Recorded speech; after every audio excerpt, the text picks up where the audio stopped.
am Jesse Boyce, and I'm back with you again to talk about music production.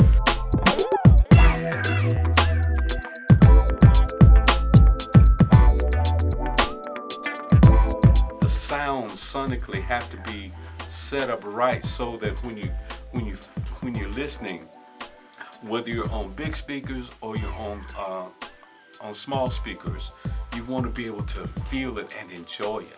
Okay, those are the kinds of little tricks that we bring to the table.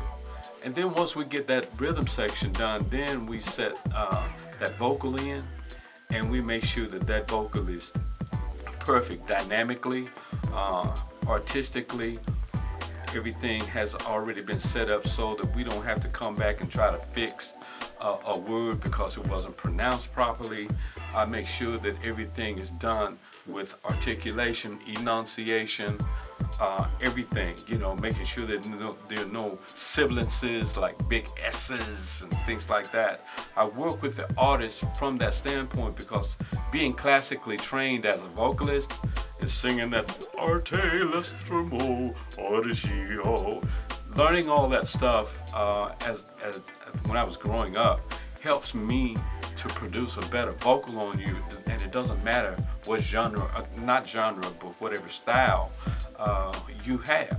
So when we get ready to set that vocal in, that vocal is already set. We don't have to do a bunch of editing the way I produce records, because I make sure that I get it while we're getting your vocal.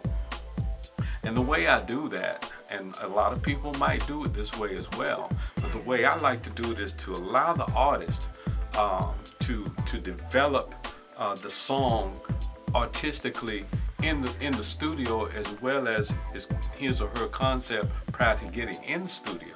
Okay, when we get in the studio, you need to know your music. You can't stand there trying to read it and all that. You need to know your lyrical content. You need to know the basic melody.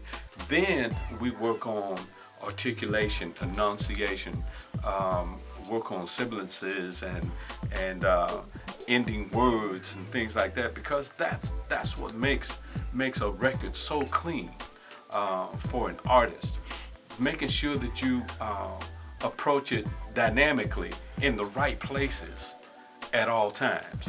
If you need to be soft, we're gonna deal with that. If you need to bring it, we're gonna make sure that happens on the front end, so that when we get ready to mix the song, we're not having to do what we call as engineers and producers riding your vocal the whole way.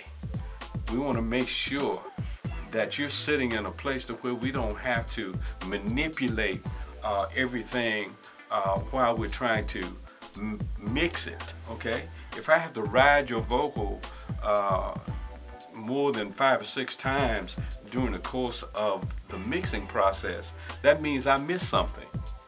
Okay, anyone who did that would have missed something, because dynamically we should have the same vocal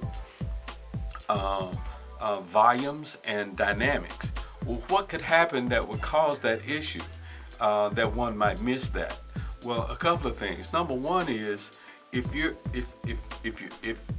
I, as a producer, do not insist on you staying focused on that microphone.